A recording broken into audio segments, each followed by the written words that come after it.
বন্ধুরা, সঞ্চয় স্বাবলম্বন অনুষ্ঠানে আপনাদের সুস্বাগত জানাচ্ছি।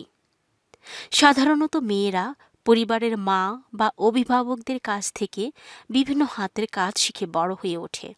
এই কাজগুলোর মধ্যে বুটিক, সেলাই, মাদুর তৈরি, নকশি কাঁথা ও এমব্রয়ডারি এবং অন্যান্য কুটির শিল্পের কাজগুলো উল্লেখযোগ্য। এসব দক্ষতা শুধু পারিবারিক ঐতিহ্য বহন করে না, বরং ভবিষ্যতে আয়ের একটি গুরুত্বপূর্ণ মাধ্যম হিসেবেও কাজ করে।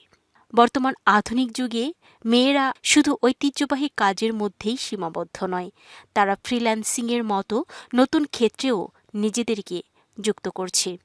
এর মাধ্যমে তারা নিজেদের হাত খরচ চালানোর পাশাপাশি অনেক ক্ষেত্রে সংসারের ব্যয়ভারও বহন করতে সক্ষম হচ্ছে।